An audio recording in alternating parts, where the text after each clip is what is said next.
I don't know, like the chemistry was there, and we could finish each other's sentences. I couldn't believe I actually finished that sentence. I was telling her before this show, we have to practice this. No. Oh my god. And she didn't want to do it. Yes.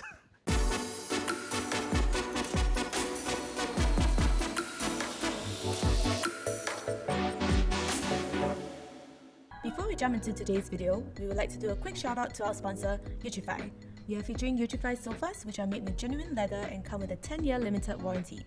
Some also feature an easy recliner function, keeping all your couch potatoes comfy as can be. Do check out these couches and more on utrify.com. Hi, my name is Tia. I'm 32 years old this year. Hi, I'm Kerry. I'm 31 this year, and we've been together for 3 years. Hi, I'm Izzat, and I'm 31 this year. Hi, I'm Shaza and I'm 28 years old this year. And we've been together for about 6 years? Yeah, a little bit more than 6 years. Yeah.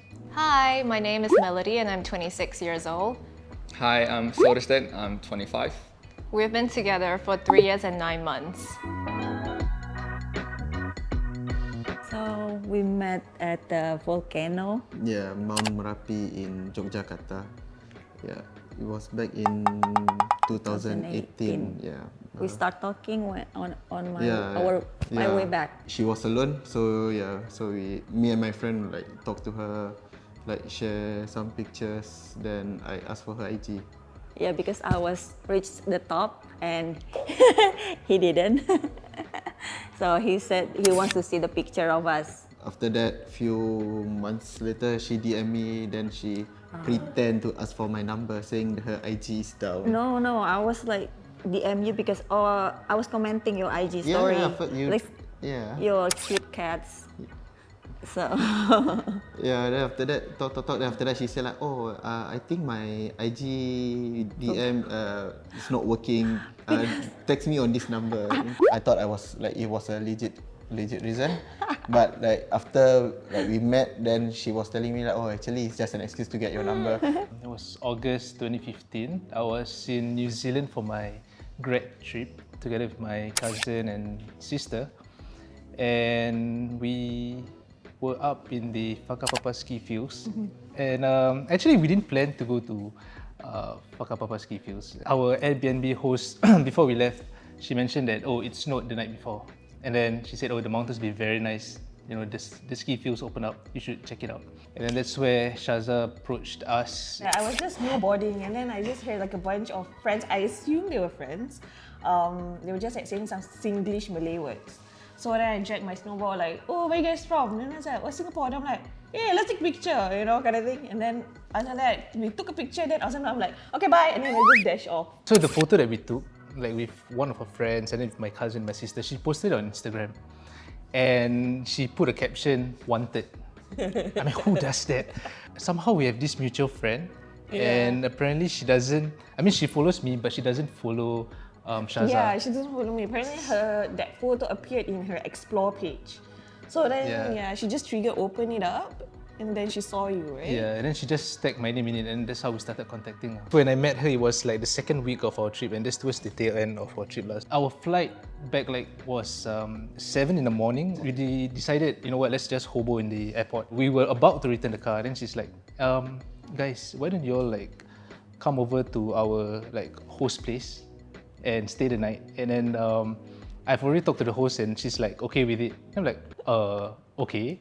Then we drove down lah. Okay, the cousin and the sister were very, very polite, very friendly, sat down with us. This guy was outside the living room at one corner, dark corner, just playing with the cats. To be fair, I'm a shy guy, so yeah, that's why. But I know you felt bad because after that you were texting me non-stop. It was just a stupid thing that we were just texting each other when we were in the same room. And we were sniggering. Yeah, we just like. So we met in Quito, Ecuador. I was going for my post-graduation uni trip. We were on the same itinerary, and it's actually a kind of like a hybrid itinerary situation. So every place is booked for you, but when you get to that area, you just do whatever you want. So we kind of have a lot of freedom too. So the first day when everyone just want to make friends and gather, that's where I saw him from across the room. But honestly, I didn't really have a huge impression of him yet. So. No, I don't think we spoke until like a week later. I just saw her from across the room. She looked kind of cute. Tried to somehow capture her attention, but I don't think she saw me. And then a week later, we were in the Amazon rainforest doing a homestay, and I was sick, and then he got sick, and then the next day I was like, he was sitting on a hammock, so I came down and I just sat next to him and I was like, how are you feeling? And that was literally like the first kind of okay conversation that we had. We started to realize that we do click quite a bit after our first proper conversation. And then we just started spending a lot of time together. We just ended up like falling together always. Basically ruined your friend's trip. Yeah, because I was there with a friend. Sorry, Sheila, but I love you, babe. But this is the love of my life we're talking about. So she's staying in Jakarta and I'm staying in Singapore. She kept teasing me like, cause I didn't reach the peak, right? Then like merely go say like, okay, you pick another adventure, let's we do together. Then yeah, so I fly there. She wanted to go camping. I thought that he was adventurous, so I was thinking like, okay, let's do something fun. But the funny thing is, in the boat going there, we saw like other people like carrying like pots and pan. Then I look at them like. Then I said like, they don't have any food there. Then she said like, I don't know. Then I was like, I'm screwed.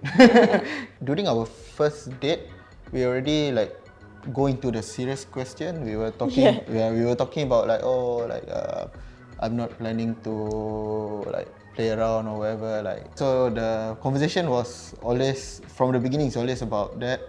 So I think like. After the first trip, I think there was some feeling. So in November, I flew over again. Before I left, then we like official. There's a checklist like congratulations for your promotion or something like that. So like I sent her that, congrats on your promotion to becoming my girlfriend. He didn't even ask me.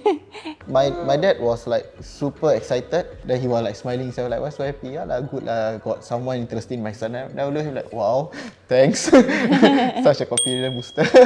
I don't know, like somehow I just like sort of like fell. And this was like within 1 week of knowing her. We had so many things in common. Like for the Starbucks, both of us ordered caramel macchiato. So then we're like, oh shit, no, this is like too much of a coincidence. So 2 weeks after I came back, that was when we had this date. And I sort of like planned the date. Like we went to like brunch, we had like satay. After the date, I asked her like, do you think you see a potential in us being together lah? I mean, thankfully she said yes lah. But why I asked that early on was because after I came back from New Zealand, a month later I was going to fly off to further my studies in UK. So that's why I felt like this is like a do or die situation lah. Like if you accept, that's great for me. If you don't, I can run away and cry about it lah. It was very weird.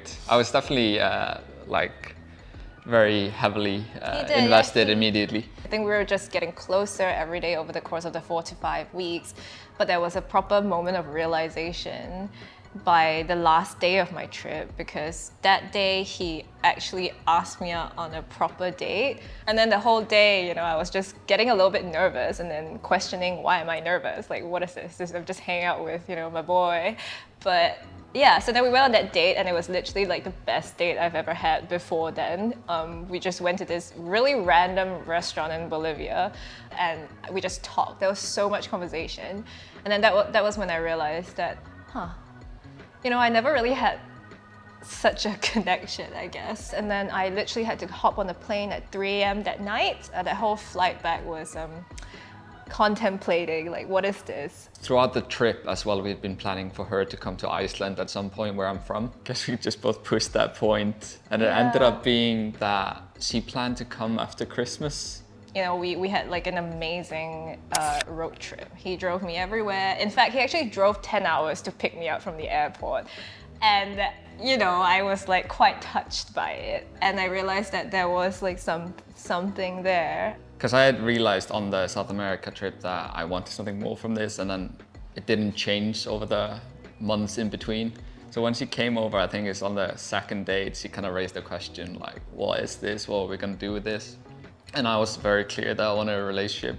Then I think when we got back from the date, you sort of made it seem like it was very serious, something very bad was gonna happen. And I'm very sure that I just had like a puppy look on my face or something. I looked too sad to actually break it, so she backed out. She wasn't gonna say yes. It wasn't because you look sad, okay? I said Right. yes because I really wanted to be with you. My parents are pretty overprotective over their little girl. Like, who's this random boy that you meet in South America from Iceland? Like, what is this connection here?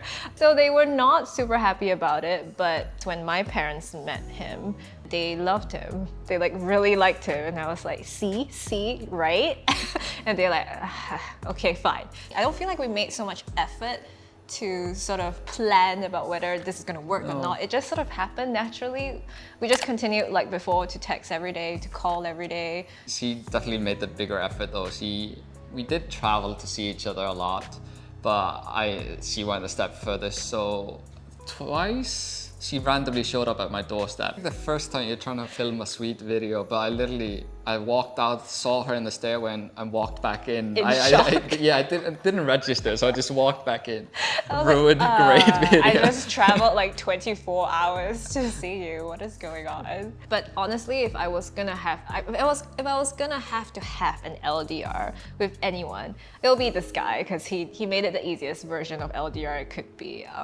You know, we really didn't have any like trust problems. So after we started our LDR, I went to uni for my bachelor's degree shortly after that. So we always thought I finished that and we could maybe try to meet up wherever I do a master or I'd move to her. Also, it was the pandemic situation that was happening. So, you know, I think the easiest option that we chose, because at this point we just kind of wanted to end the LDR already, was for him to do a master's here, which is why he is now here, and we just ended our LDR about 2 months ago. August, yeah. Yeah, August. We literally just ended our LDR. We were supposed to get married on April. 2020. Yeah, 2020 April. So just 1 week before she's supposed to fly in, we got our circuit breaker. That's the biggest stress of the relationship. So like I'm emailing the ROMM, ICA and all that. They only reply after phase 2. So luckily we already did the interviews and all the paperwork before that. She come out from quarantine, next day we were married. Yeah. My family was so excited, but it's also like sad because like I'm gonna leave them. It's a good experience. Like I like to be in the new places, meet new people and all that. So I like it. I like to move to Singapore. Challenges would be his existence, just explaining his existence to my parents. Typical dad lah, you know, like very protective, yeah, especially because I'm the firstborn. So I think even before meeting him, he had this list, you know, he put it on his Facebook. Oh, if you want to get to know my daughter, right, you need to make sure you read this, you need to do this.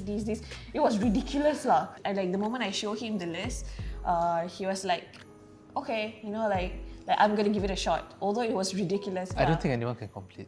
I don't think anyone can complete either. I know, that's why I told him like, dude, you are gonna be the reason why I'm gonna be single forever. Yeah. But then there was one time, my dad was like, he found his master thesis. So then he passed to me just like, if he wants to get to know you, right, he needs to read my thesis. And I'm like, oh, it's okay, you can keep it. He has your soft copy already, he's currently reading it. Then my dad was like, so I think that was nice. And at the end of the day, it's like, it's good to know that your family and friends, your trusted ones are able to gel well with someone, you know, like you are committed through life with. So because like for me, I'm like, I have always been the hopeless, romantic kind of person. So I know there'll be like Malay novels or like drama, you know, like, oh, going traveling, you know, solo trip. Oh my God, I love this. I envisioned this. I envisioned how I would like to meet my soulmate, you know. But the thing is, if you will meet someone overseas, like realistically, right, it will be like someone that is not from your own country, you know, like, then I'm like, alah, I don't want to deal with this, you know, culture clash. But it will be so dumb and Yeah. unrealistic to me. Like someone who is Malay overseas and then come from Singapore. Yeah. But you should never question you know, faith, I and guess. Yeah. I guess it's very easy to reminisce about a very idealistic trip in South America meeting. I thought it was one of the best trips I ever had. Yeah, definitely. 5 weeks in South America when we were doing all these exciting things seemed much longer than it was. And I think with all the fun and unique experiences that we did brought us a lot more closer together than if I was just meeting this person every day to study in the library. So that's where I guess like the bond was forged better. I guess some people might, worry that, oh, it is something that came out of just these experiences. You're just a relationship born out of this. But I think for the past 3 to 4 years, I've realized that I was just lucky to find like such a kindred spirit and a companion. Just swing it. Yeah. Just doing it like, then I think like... If it's meant to be, it will meant to be. Yeah. set the tone early on. If you are actually looking for a serious relationship, then better tell the person. When you have mismatched commitment or mismatched expectations, right? Then that's where feelings get hurt. Yeah. It's like, so- don't waste each other's time, Be aware of the fact that obviously it might not work out, but take it day by day. You're happy now, they're happy.